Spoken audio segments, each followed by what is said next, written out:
All right, it's all set. What was happening was that I was only getting my audio because my recording software wasn't picking up my headphones, which wouldn't have been ideal to have you have an echo throughout this whole video. I see. Yeah. So everything's working fine now? Yeah, everything's working Good. all right. Very good. And I'll probably end up leaving this awkward bit right at the very beginning of the episode to make it sound more natural.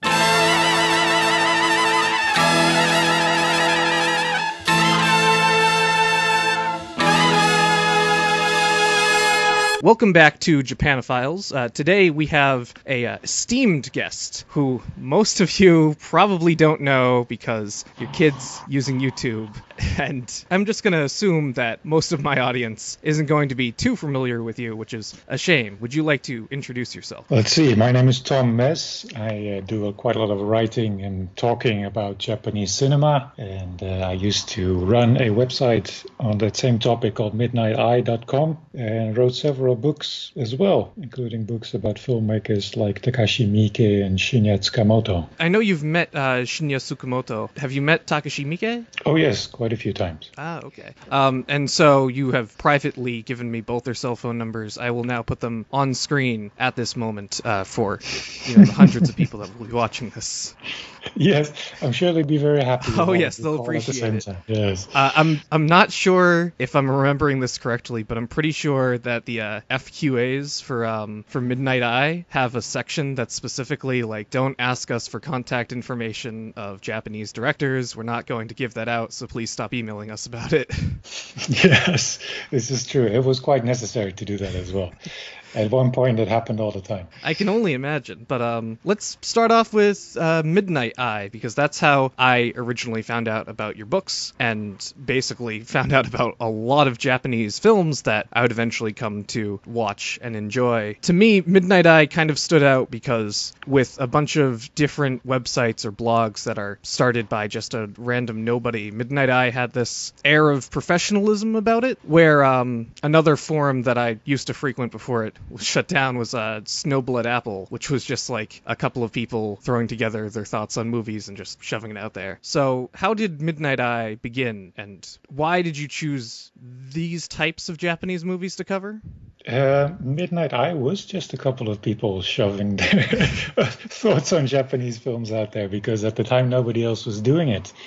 I mean, we started the whole project in the very beginning of the year 2000, ancient history already. And really, it was that whole thought. We were seeing a lot of really interesting films coming out of Japan, new films. And of course, people knew the old stuff, the samurai films and the Ozu and the new wave stuff. But it seemed as if nobody was acknowledging even that, there were still good films being made in Japan. And we, mostly through the film festivals that we were going to, were just throughout the years leading up to that, so basically throughout the 90s, we're seeing a whole new generation of filmmakers coming up doing really fascinating new stuff. It was like we couldn't find anyone writing about these things, so we just figured out, okay, we'll just do it ourselves. Which was much the problem when I was first getting into Japanese cinema beyond, like Akira Kurosawa and the famous ones that are already venerated by Western cinemaphiles. Right. Like I would find a movie and I'd be like, oh, there's no one talking about this. Where am I going to go to talk about this? And the only website that would have a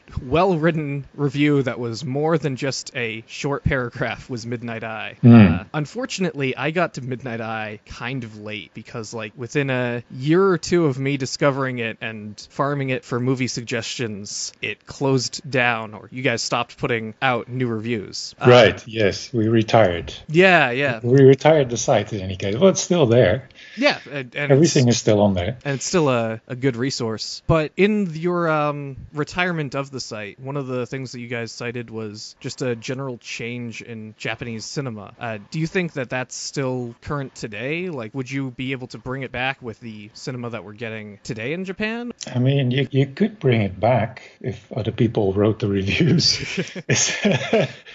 It's not likely to be me, but that's not. I mean, Yeah, that was one of the issues that contributed to the decision, but it certainly was not the only one. Yeah, you could. I mean, there's Japan makes more than 200 films a year still, and it always has. For the past 100 years, it has. So there's no shortage of films, and because of that reason, there will be no shortage of interesting films either. Oh yeah, absolutely. I think the question is sort of like making sense of what is coming out and why it's coming out and why it's being made. Because the Japanese film industry that we sort of started writing about was a very different one than it is now. And in the 1990s, you had a lot of this sort of like mid-level, medium to low budget genre movies being made. A lot of Yakuza movies and a lot of horror movies, etc. Mm. And there was a lot of creativity happening there. And that was because, there was the video market. People were still renting videos at the time. Oh yeah, the V-Cinema releases. Yes, and it was such a huge market that it was really easy for any film that was, commercially exploitable in some way to make its money back and make a profit. And as a result, you had a really high turnout of stuff, and there was a very low financial risk. And as a result, the people who financed the movies didn't really have to control the content all that much. So the directors were quite free. So that led to a very specific sort of Japanese cinema that we at the time reacted to very strongly. Just here in America, we're getting a lot more Japanese films more quickly than we would, say, maybe even 10 years ago or something. But I don't know, the types of Japanese movies that first got me into, like the schlocky stuff that I really liked, like the first two Ju-on movies, or the more, maybe not high art at least. But that sort of stuff just doesn't seem to really come out as much or in the same way. I mean, we kind of see the same thing in the West where indie films have much higher budgets now, and you just get less of these kind of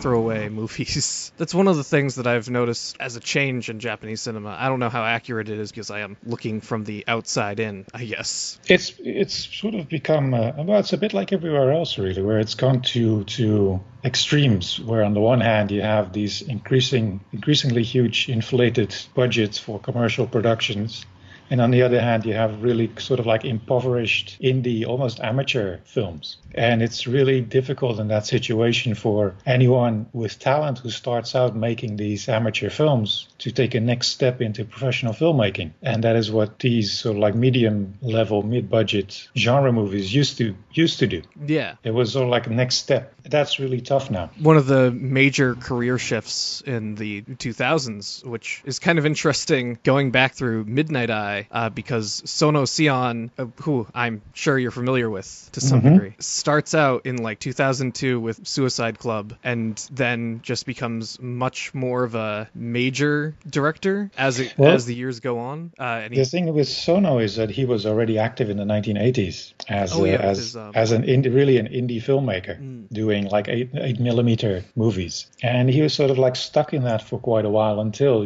suddenly he seemed to burst out with Suicide Club. And with Suicide Club, I think he sort of took a few pointers from the kind of films that were being shown abroad, particularly Takashi Miike's films like Audition and such. Yeah. And that's sort of, I think, motivated him to take a different tack with his own career and to move away from the sort of like dreary, dark indie stuff that he'd been doing up until that point. Well, I was going to say, you look at like Suicide Club, and then, you go through plenty of dark films in between there. The last thing he did was Tokyo Vampire Hotel for Amazon, which is hardly like a small indie budget thing. It still has all the great Sono Sionisms, but he's moved so far from there, and as the whole Japanese film industry has kind of moved from there. Well, I think that's a slightly different, I mean, of course it's related, but it's a slightly different issue, because as you grow older as a filmmaker, you want to, have some idea of progress in your career, of course. So you're not likely to go back to making, impoverished indie films if you're in your 40s or your 50s, and you have 15 years of filmmaking behind you already. Yeah, that's true. You want to be moving forward, of course. Speaking of change, I don't know whether this will come off as rude. I'm very sorry if it does, but me and my friends have discussed this before, how Shinya Tsukamoto kind of has two different eras. So like you have the younger Tetsuo to Tokyo Fist Shinya, and then like the older movies that he's putting out now, like how he appeared in silence. We've been saying like, oh, he really grew into his face. He had this old man face from the beginning. He just kind of, is finally an old man to have those features now. I think he accepted what he looks like now. Basically, he accepted getting older. I've never seen a director that I could also call one of my favorite actors, and that's Shinya Tsukamoto in a nutshell. And since you have written the book on him, I guess it's a fair topic to bring up, because your book on Shinya Tsukamoto was a Christmas present to me last year. After reading that book, I almost feel like I know Shinya Tsukamoto personally. It's a fantastic character study, just him through his movies. And it was actually probably the first time that I really became acquainted with your work outside of the internet. There really isn't so much a question here. As Shinya Tsukamoto as a person, what it was like meeting and talking with him, and also having him as a follower on Twitter. You watched his movies before meeting him, I assume. Yes, of course. I've been watching. Basically, he's a very typical case of what I explained earlier, where throughout the 90s, going to film festivals and seeing these great films coming out of Japan, he was just a constant in there. Because Tetsuo the Iron Man was one of the first ones. It's from 1989. So between him and Takeshi Kitano, it was like a huge eye-opener in terms of what was going on in Japan, like at that actual time, in real time. So just seeing the Tetsuo films and then Tokyo Fist, Bullet Ballet, and the whole development that he made was absolutely fascinating. And then I had interviewed him for Midnight Eye at some point, and I was working on my first book on Takashi Miike around the time, and had asked him to write like a little promotional blurb for that book. And he ended up writing quite a long text, so I chose to use that as the afterword for the Miike book. And then he was so gracious with that interview and with supplying that afterword that, I realized this guy is just a really nice person to talk to, which is the case for many Japanese filmmakers. He definitely comes off that way in interviews and in stories I've heard about him. So it's at one point after the Miike book had come out, I sort of almost half jokingly said to him once that, okay, next we'll do your book. And he said, okay, let's do it. And once Shinya Tsukamoto puts his mind to doing something, it usually happens. I believe that book goes up till Vital, which is an excellent place to cap off that era of Tsukamoto. Would you consider like doing an update where you go through Nightmare Detective up to his most recent one, which I believe hasn't come out yet? Killing. Yes, that's it. Yes, his first period samurai movie. I would consider it. The bigger question, the more important question, is whether any publisher would consider it. I guess that's true. Although you have been doing well with the Arrow video books, the Meiko Kaji one, and you have a Lone Wolf and Cub one that just came out somewhat recently? Yes, that is true, yes. Which, the Meiko Kaji Unchained book was a birthday present for me this year. Slowly but surely, I'll get a catalog of all your books from other people. Every festive occasion, you seem to acquire a new book of mine. Just St. Patrick's Day is going to be next. Very good. Very good. So, what I like about that book, though, I ended up reading through all of it on a bus ride to New York and back. But I like that it just it starts out as a look at her career, and it remains a look at her career, but because her career is so focused on the 70s especially, it becomes the sort of history lesson on 70s Japanese cinema, and a lot of stuff that I didn't know about. I have a video on the female prisoner movies that absolutely would have benefited if I had read this book beforehand and got to add in a few extra details and stuff. But this brings me up to one major question that I want to ask. Did you interview Shunya Ito? Or your IMDb says you did, but I've found no other reference to this. And I did, yes. Okay, so that is your review on the Arrow video release. Yes, that is me originally asking the questions. That's true. Just because your audio is all taken out of it. So, and also the only feature that's actually credited to you on there is your fantastic video essay,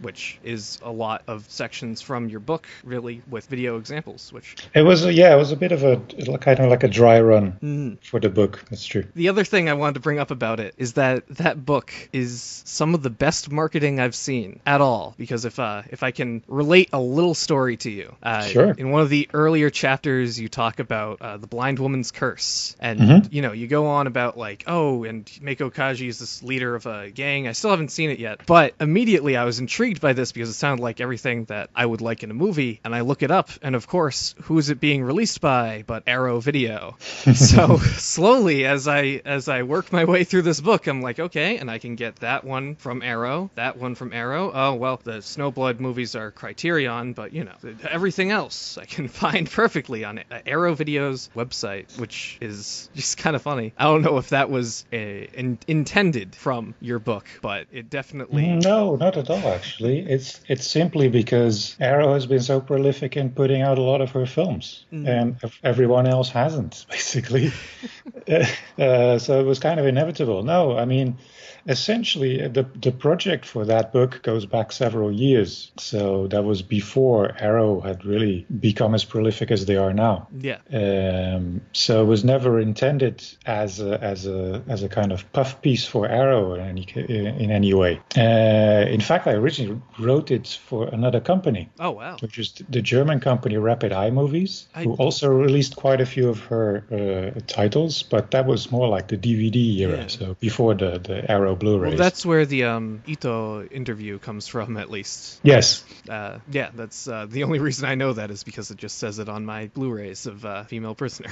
And the Hasebe, the other director's interview, is also from that same era. Yeah. Well, speaking of Arrow Video, that's the other topic I wanted to bring up, other than Midnight Eye, because Midnight Eye existed in a time where you guys were going to film festivals, and we would get releases of these movies, but Midnight Eye ended in 2014. Blu-rays existed, but we weren't getting Blu-ray releases of stuff like Stray Cat Rock. I just got the Bloodthirsty trilogy from Arrow Video, which I swear this episode is not sponsored by them.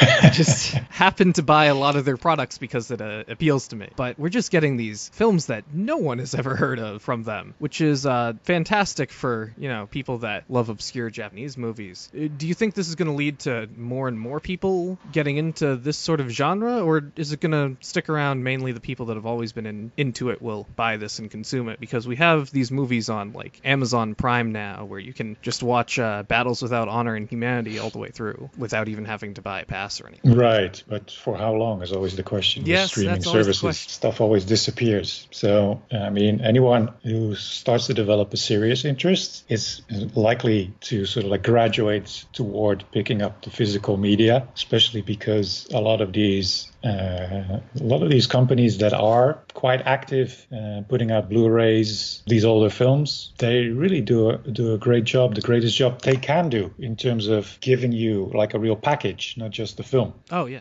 absolutely. And so as a result, you get these video essays or interviews with the directors, you get audio commentaries, you get accompanying booklets, you get brand new cover art, or even brand new cover art, or even entire books inside, like a DVD box set or a Blu-ray box set. So immediately you get a lot more than just the film. And this is kind of the same thing you mentioned about when you read my book on Meiko Kaji, is that you learn that the film existed within a certain specific context. And being aware of that and knowing a few of the details behind it will really help you. This has always been my goal, to hopefully better understand the film and therefore enjoy it a lot more. Oh yeah, absolutely. There's a lot that between reading your Meiko Kaji book and then showing Female Prisoner for the revenge-themed movie month that me and my friends had, gave me a lot more appreciation for like her acting, and I didn't know how much of her actually went into the making of that film and that film series. Like, until I read your book, I didn't have any idea that she basically hired on her own director for the fourth movie because she had that much sway in how these were being made. Right. Which is interesting because in the West, sure, like big name people have more sway, but you don't really hear about having that much sway too often anymore. And I don't know whether this is just a Japanese thing or whether it's a 70s Japanese, we're just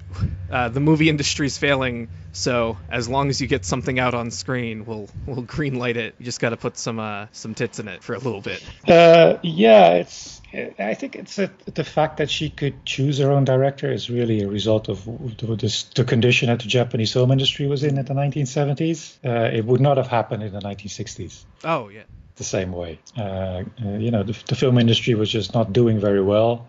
All of the major stars had basically left the studios that they were contracted to in the 1960s to start their own production companies. So there was already, this whole development towards actors calling the shots instead of the studio heads just deciding everything top down. And I guess that makes sense when the studio heads are kind of scrambling to find out what's actually going to work today because they have no idea what the Japanese youth really likes. They also, as a result, they also depended on like actors and directors who were younger, who they hoped were more in touch with the audience. Yeah, like one of the interesting things for Female Prisoner that you mentioned was just how the billing flipped and how there was like only one other movie that had really done that before, where the second billed movie just became the feature build movie for the theater releases. Right. Yeah, and stuff like that. But that was really thanks in part, not just to Meiko Kaji, but from what I understood, Shinya Ito just kind of causing trouble and forcing his own way through. Like, he was the leader of the union, the directors union at the time. Yeah, he was the head of the labor union within the Toei studio. So he was basically he was the head of all the employees, the disgruntled employees. So he's not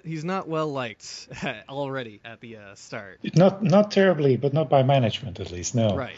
But it did mean that he was quite headstrong and felt like he wanted to do things his way. And the first Female Prisoner Scorpion film was his directing debut. And before that, he had been an assistant director to other, at the time, famous filmmakers at Toei, like Kinji Fukasaku, who did Battles Without Honor and Humanity, or Teruo Ishii, who had done Blind Woman's Curse and Abashiri Prison series, etc. And usually, as it happens with young directors, they want to, sort of rebel against their own mentors. And in his case, he was making his debut in a situation where the studio heads were no longer clearly the people who knew how things had to be done. So I think he seized an opportunity there. Let's bring it more into the modern day context, though. Like, that opportunity is kind of non-existent now. I mean, I know, like, even back then that had to be a 1 in a million chance, but I feel like with the way movies are made now, just in general, not even as a Japanese thing, they're so controlled and so like, oh, we're putting this guy on this, that you really don't get that unless you're searching around for it. Yeah, that's true. But this is also the inevitable result of the fact that there's so few, or there have been so few sort of like medium budget film productions, and everything has gone like through the roof in terms of budget. And as a result, of course, there's bigger risks, and bigger risks means less creative freedom. Yeah, I was so surprised to find out. I'm not sure if you're familiar with Meatball Machine. Yes. Okay, I didn't realize that was ever going to get a sequel until like last year that it came out or whatever, which is so bizarre to me because that's a lower budgeted movie that came out years ago, and the creator / director of the second one, Nishimura, who did all the effects for the first one, clearly just brought up this passion project and then just brought it into the modern day, 10 years later.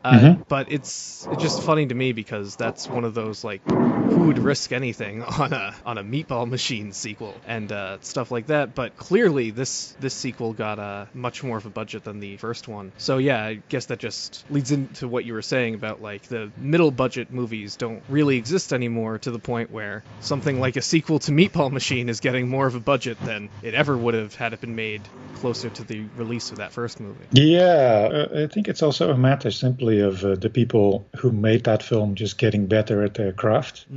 Particularly Nishimura, because, as you say, he started out as an effects artist and has been very much in demand as an effects artist since then. But he's also directed quite a few films. He worked on Shin Godzilla as well, I believe. Yes, probably. I think so. Yeah, you may be right. Shin Godzilla probably also had all of Japan's special effects artists on it with the scope of that movie. But yeah, he's definitely come up from just those little low budget but high special effects movies too. Yeah, exactly. Yes, I guess he was happy to accept difficult circumstances and low budgets just to have a chance to work on a lot of films. And then the result is that you see a guy developing really, really quickly as a filmmaker. One of the things that I like about Japanese cinema is that there's such a strong auteur focus, where this is the director of this film. And while we do have that here in the West, we have directors that are directors, but we also have just plenty of just throw this guy in, he's going to make his own movie. Well, they have plenty of that in Japan as well, except we don't get to see those films very much. Oh, yeah, that's true. Yeah, these are mostly films made for the domestic audience, domestic market, and they don't get exported, basically, or very rarely. So we have a slightly skewed perception of that aspect of Japanese cinema. But, I mean, what you say is true to an extent, in that the difference in terms of the tradition between Hollywood cinema and Japanese cinema is that Hollywood cinema never allowed the director to cut the final version of the film. Even if you go back to 1940s, 1950s, basically directors didn't edit their own films, with a few exceptions. And even still today, a director having final cut is an exceptional situation in Hollywood. And it is not in Japan. I mean, it is standard for the director to deliver a film, and that is the film that will be released. With so many Sono and Tsukamoto and Miike movies, you look them up and it's director, their name, and then also screenwriter. And much more of their movies are, even their bigger budgeted things, are so ingrained in them. But the one that I wanted to focus on specifically for this was Miike, because he has this weird thing where seemingly is hired on to any project, but it never feels like he's just a director for hire. Even in some of the weaker films of his that I've seen, there's still that Miike style, or you can tell it from other movies, even when it's something as throwaway as As the Gods Will, with which is just interesting. I guess let's talk a little bit about Miike as a director. Sure. So you've met him. Quite a few times, yes. How does he compare to other directors that you've met? Is he as nice a guy as Shinya Tsukamoto? Or Absolutely, yes. Well, like I said earlier, that a lot of Japanese filmmakers are really welcoming and very forthcoming in terms of talking about their work, or helping you, contacting other people for interviews, etc., etc. It's quite amazing. And Miike is absolutely no exception in that regard. Yeah, I mean, I really got nothing else on Miike, but What's your favorite Miike film? My favorite, that's tough because there are so many. It might be Audition, partially because I think just having the script done by the original author of Audition makes that a bit one of his more focused movies in terms of themes. I'm sorry to sound like a smartass, but the novelist did not write the script for Audition. Oh. You didn't? I'm No. sorry. It was Daisuke Tengan, who was the son of the great director Shohei Imamura, who did the adaptation. But it is true that the guy who wrote the novel Audition, Ryu Murakami, himself is a filmmaker. Yes. Okay. That must have been where I got that from. And thank you for correcting me. I'd rather be corrected on something that I'm wrong about than have misinformation in one of my videos. Regardless, the script for Audition is very tight in comparison to some other Miike movies where it's kind of sloppy in some places. Like, what's this scene doing here? It's funny. It's fun. What's going on? What are you doing right now? Yeah, with Miike is so inclined to playing around on set, and it's someone who first of all, he's someone who allows a lot of input from his collaborators. So when somebody comes up with a funny and weird idea, he tends to say, okay, let's do it. Let's just try it out. And so as a result of that process, some of his films can have, like you say, these moments where you go okay, this is really amusing, but maybe for the overall tone of the film would have been better if you cut it out. The trailer for Gozu is the opening scene where one of the main characters throws a dog up in the air and spins it around and kills it. But that is, well, at the same time being kind of indicative of how the movie is so weird, it's not really that indicative of the tone, but it's like one of the first things that you see.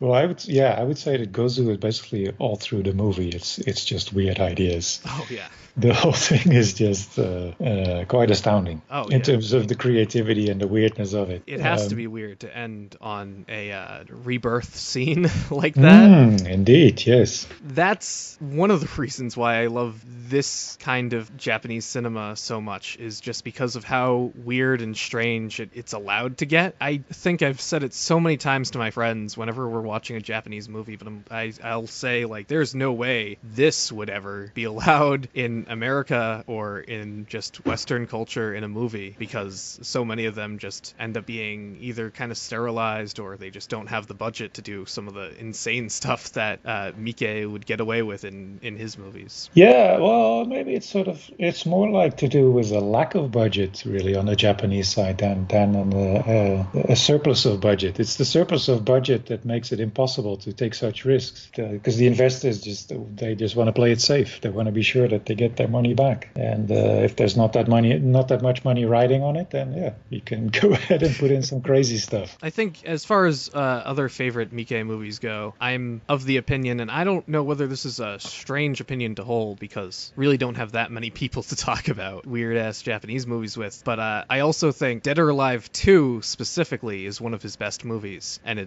it's weird to say that because most people know like Dead or Alive as a series or as the first movie, but whenever somebody watches them, like, no, you gotta watch the second one. The second one's the best one. It's way better. I've been a long-time champion of Dead or Alive 2, and yes, I think it's a fantastic film. And my favorite, or one of my two favorites from his entire career. Oh yeah, absolutely. And it has plenty of these weird sort of spur of the moment scenes in it, but at the same time, everything holds together really, really well, and it's very intricately structured and thought out. It's a really touching movie too. It is a really touching film as well. Yes. On top of just having some weird ass scenes, that's the one where they have this bullet trifecta, where just for part of the movie it goes into like a computer render of somebody's head getting shot 3 ways. Right. Nowhere else is this ever brought up, but then like the actual character study that it goes through, or the characters that it has, ends up being a really touching movie, oddly enough, by the end of it. Yes, very much so. So one of the directors that you brought up earlier was Takeshi Kitano, or Beat Takeshi, as many other people know him, which we've had a bit of his movies on this channel.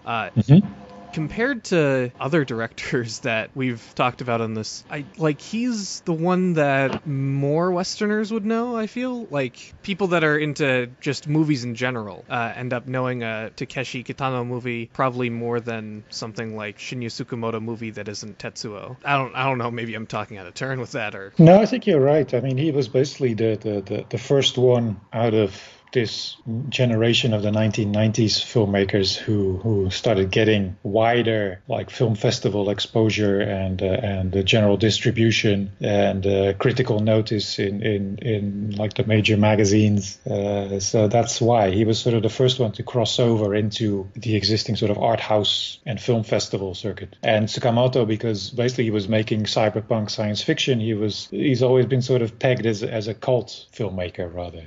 Someone who goes to his films always went to the fantastic film festival circuit, right. Like Fantasia or you name them. Part of the reason why I bring up Beat Takeshi is because unfortunately what we're recording now will probably be released in January, because this month's episode in December is going to be Merry Christmas, Mr. Lawrence. Right, okay. Yeah, okay.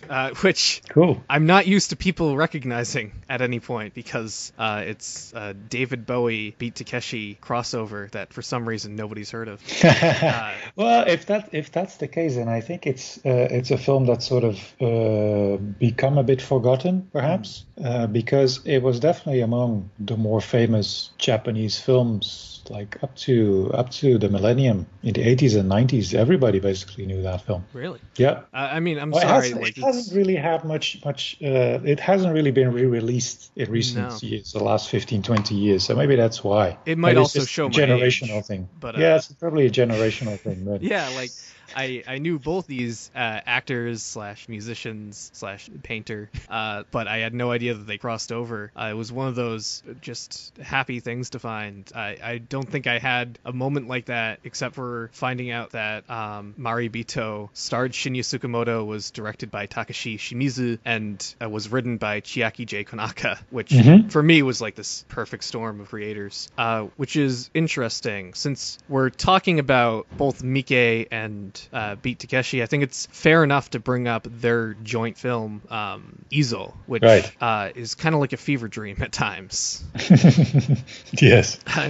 Speaking of weirdness, yes. Still not exactly sure if I got the whole scope of it, but yeah, we don't really see like the team-ups like that, or at least in that sort of way where it's two directors working on a project. Like, sure, you got Shinya Tsukamoto starring in Ichi the Killer and several other Miike vehicle or videos, films, that's what they're called. But you don't really see that kind of overlap where it's two directors meeting for one film like that. Yeah, well, it depends on whether one of them is an actor-director, obviously. Yes. Kitano, of course, had been a long-time comedian, TV personality, and actor before he started directing. And Shinya Tsukamoto started out doing theater. The kaiju theater, which, until I read your book, I did not know that the kaiju theater was a literal kaiju theater. Like, the picture of it, it just blew my mind. I was like, this makes so much sense, of course. If you talk to Shinya Tsukamoto at any time soon, please ask him to remake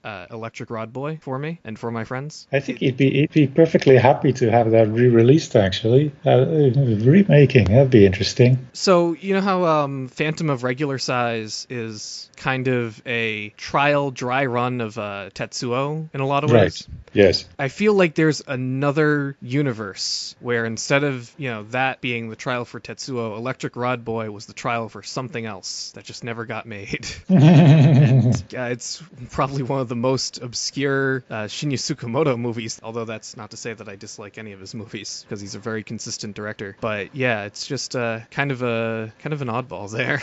Yeah, it was a film version of one of the plays that he used to do in his kaiju theater, and it would be interesting to think how that could be expanded or tweaked into a new feature. Well, see, my thought was that you slowly get a Japanese Avengers going, which it's something that would only appeal to me and very, very select group of people, right? I think you've probably spelled out now the reason why there's not going to be a remake of that. But you have the Electric Rod Boy, and he's teaming up with the Nightmare Detective, and they have to solve mysteries and stuff. But then on top of that, you throw in maybe like the Electric Dragon, 80,000 volts, and he's there, and he charges up Electric Rod Boy, and together they travel into the future or something. There's a goldmine of fan fiction waiting for you to seize it here. There really is. The only problem is that no one is going to read it except for me.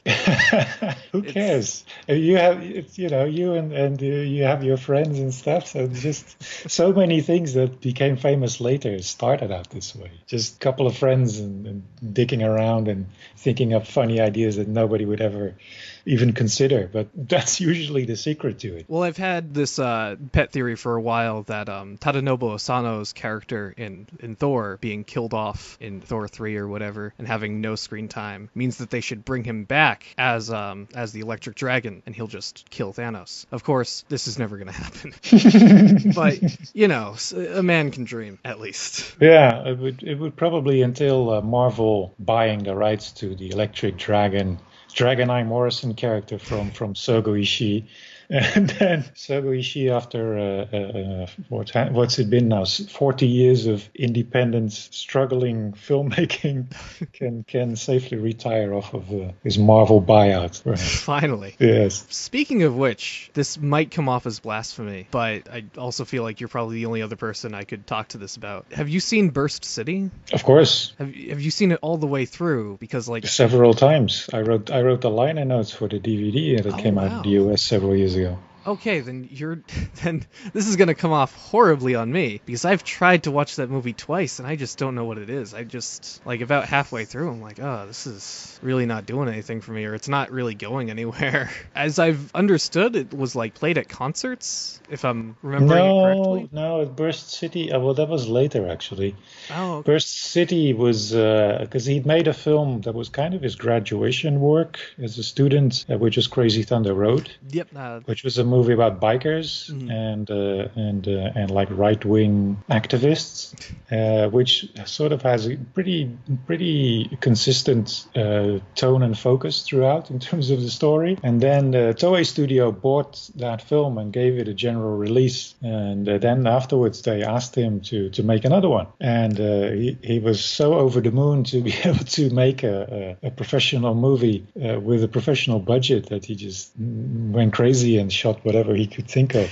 I mean, it definitely comes across that way. Yeah, there's so many crazy ideas in it. But if you look at it now, to me, it also has the seeds of a lot of stuff that would become more famous later. And that would include the work of Tsukamoto, and it would include the work of Miike. Oh, yeah. And it has this amazing use of different camera speeds. I've argued this before, but it was, Sam Peckinpah, of course, was famous for getting these really intricate uses of slow motion into his westerns, like The Wild Bunch. And Sogo Ishii, especially with Burst City, did the opposite. He became just as intricate and smart with using fast motion. And since he was doing movies about bikers and punk musicians and riots and stuff, it really fit his sort of world that he was creating. Both Crazy Thunder Road and Burst City kind of came out at exactly the right time for that biker and bozozuku culture. Not necessarily to latch on to it, but, to reflect that going on in Japan at the time. Yeah, well, a lot of the bikers in the films are actual bikers. Yeah, I know all the history stuff about Burst City, and I know the context it was made in. For some reason, maybe I need to give it a third try.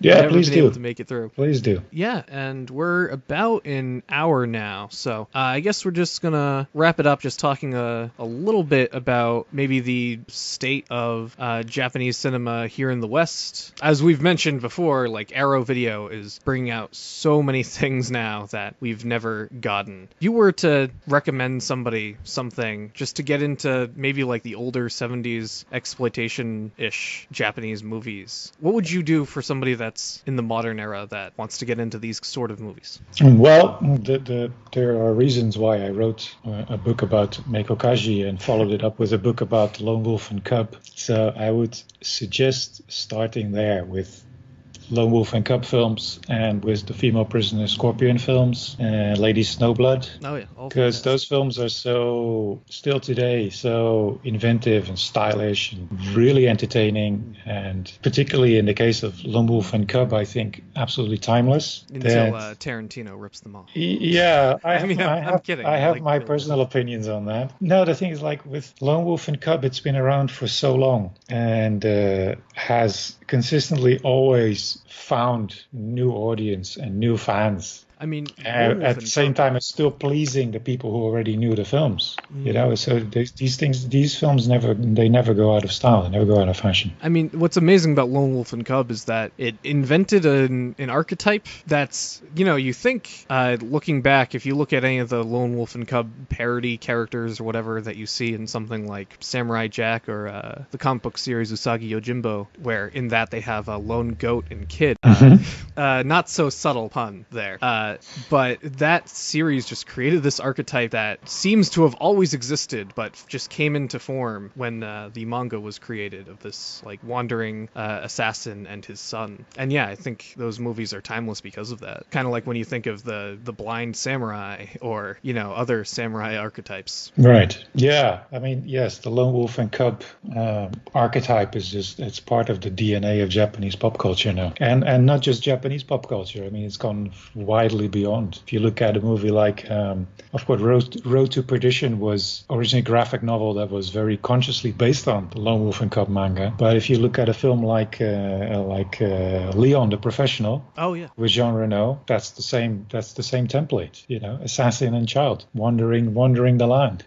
You look at the movie The Road with Viggo Mortensen. It's like the post-apocalyptic Lone Wolf and Cub, father and son. They even have a cart that they push along. It reverberates and comes back in so many forms. Yeah, it's almost weird to think that relatively it's a pretty recent creation, where I just feel like it's such an archetype that it might as well be like ancient history at some point. Of course, then again, that also might be my age speaking too, where Lone Wolf and Cub has just always been a thing for me. Yeah, well, I mean, if you count the manga, it really goes back to the very early 70s. Yeah. Very early 70s. And so it has been around for a long time. And it has been, certainly in Japan, adapted in different forms many different times. There's multiple TV series and there's movies and there's all sorts of things. And even now, I mean, there's apparently 2 Hollywood remake projects, separate Hollywood remake projects of Lone Wolf and Cub. Whether they're ever going to happen is another matter. But I don't trust that. Forever there has been an Audition remake in the works. It's never going to happen. But I can only imagine, like I've been saying before, like, this is something that the West would never do, or if the West did, it would never get it right. Like, an Audition remake just be horrible. Especially, I think Eli Roth was attached to it, so already it's got its cards stacked against it. Yeah, well, it's already with Audition the issue of sexual politics. I mean, how is that going to play? I mean, it would actually be really interesting to go back to that particular story and those characters today. It would be interesting if you could do it post Harvey right. Weinstein, Yeah, and there's definitely potential. There's definitely potential there to do something that is really, really interesting in its own right, beyond being a remake of the Miike film or a readaptation of the novel. Well, I feel like Audition especially, like, if you just play it off a little bit too much, it's going to come off horribly as, oh, look at this psycho woman hurting the poor innocent man or whatever. Or you go in the other direction and it's like, oh, she's a feminist because she's cutting off his foot or something. And just in America, where we put everything into bins of good, bad, left or right, I can't see an Audition movie taking a very nuanced stance, even though this is kind of the perfect climate to have a sort of look at the themes that Audition brought up. Yeah, well, if you look at, I mean, some of the horror films that have been made, the really interesting ones that play with all these social themes and issues that are going on right now, especially in the USA and North America, then you would think that if you get one of these filmmakers to work on that project, to do an American audition that is entirely applicable to America now, for sure you could come up with something very interesting. Or you get a director from Europe. You get something happening like when Paul Verhoeven made RoboCop, his first Hollywood film. And because he was European and he had this sort of like detached view, he was able to make something that really, really hit the core of America in the mid 80s. I mean, so the only problem now is like what we discussed, when a movie now just gets so much money that then they hire somebody and then they say, oh, well, don't take a big risk here, or we're going to change it to make it more palpable for people here. And then you kind of just lose what you had there. Yeah, when you're talking about a remake, that almost becomes inevitable because it takes quite a bit of upfront investment already to get the rights. And then the knowledge among the producers that they have to live up to a certain expectation, perhaps. Yeah, not just monetarily, but the reputation of the film. Exactly, yes. I heard good things about the Suspiria remake that just recently came out. So maybe there is a way that a Audition remake could turn out well. But after Ghost in the Shell, I kind of tend not to trust Japanese properties being handled by an American studio too often. If it's a studio project, no, it's never going to happen. Yeah. If the circumstances are right, I mean, if the fact that there could be a Suspiria remake remake is already, I mean, just the mind boggles at the very idea, but it exists. I guess scraping the bottom of the barrel kind of implies that Suspiria is bad, but they're really chipping away at like, oh, what has name recognition, and then what can we make now because of that? Although in some cases you get something that turns out pretty well. Other cases you get Chips the movie. I don't know if anybody even knew about Chips before that movie, but you mean based on the TV series? Yes, based on the TV series, 2014 Chips. I'm old enough to have watched the TV series when it was on TV, so I am of that generation. To me, it was just a whole new property. Yeah, but that's one of the reasons why they do these remakes. Yeah, they figure that they'll kill two birds with one stone. They will get an audience that will remember it as some sort of like nostalgic fondness for it. Will want to see it, and then there's an entire generation to whom it's just new. Have you seen the trailers and stuff for the Battle Angel Alita movie that's going to be coming out soon, unless it already came out? Watched the trailer, but that was quite a few months ago. Yeah, that's another example where I'm not sure who that movie's for, but it's certainly trying to be for somebody. As remakes go, it's an odd one, but James Cameron has been talking about that project for decades. Oh yeah, although I don't think he's actually directing it. No, I think he's producing, and Robert Rodriguez is directing. If I remember correctly. Yes, yeah. I'm not sure whether it's good news or bad news because Robert Rodriguez has made good films, and then Desperado. And then he's also made Sharkboy and Lava Girl 3D. So there's a range there. Well, the thing with Rodriguez, I think, is that he needs to work with a good scriptwriter. Yeah. And be in sort of like his comfort zone in terms of the genre, and then he's okay. But he shouldn't be writing the script himself because it's just throw everything at the wall and see what sticks. I mean, he didn't write Once Upon a Time in Mexico or something. He didn't write the script to Sharkboy or Spy Kids. His kids wrote it, and that's why those movies are such a mess. As much as I might love Spy Kids, but anyways. Battle Angel Alita. Let's say I should expect it to be better than the Ghost in the Shell remake. Yeah, I feel like... Which is already, aiming quite low. But I feel like in Hollywood, it's the day before the Ghost in the Shell release, right? And there's one Hollywood executive, and he has his hand hovering over a big red button that says Akira Remake. And then the numbers come out for Ghost in the Shell, and he pulls back his hand really fast before he can press the button. It's still alive somewhere, apparently. Oh my god, it's been in production hell forever. Yeah, the last I heard is that, what's his name, Taika Waititi, the director of Thor Ragnarok, is attached to Akira, which is better news than I've ever heard about this particular project in the past. I'd be more interested in a documentary about all the people that have been attached to the Akira remake at any given time. There has to be an interesting story with how many times how many people and stuff they've gone through, or just sat on the project and announced, oh, this person's directing it, and now it's like 10 years later and they're like, and this director's not even relevant anymore, so he's taken off the project and they announce somebody else attached to it. That would be a very close look at the workings of Hollywood's film development. Yes, maybe closer than they would like, unfortunately. Yeah, although it could be done, I guess, as an independent project. You just go and interview all these guys. Similar to Jodorowsky's Dune. Yes, exactly. Which is its own interesting movie. Anyways, I've kept you for long enough. Do you want to plug any Facebook page, Twitter, whatever you got out there? Yeah, I'm just, as you already said, I'm on Facebook and I'm on Twitter, basically. That's the extent of my social media presence. I'm not going to do anything more than that because it swallows up too much of your time. Yeah. Plus, I'm a kind of an analog person, and I don't even own a smartphone, so Instagramming is completely pointless. I mean, I've got a few more things coming up through Arrow, doing commentaries and liner notes and such. So you should be hearing from me fairly regularly at the usual pace, let's say. All right, and thank you very much for coming on. I would also welcome. like to recommend anybody listening to go through all of the old Midnight Eye reviews because it's just a fantastic place if you want to get started for watching Japanese movies, to just sift through and figure out, oh, this one, other than that will be a wrap. And technically this is going to stop recording when I hang up, so okay, very good.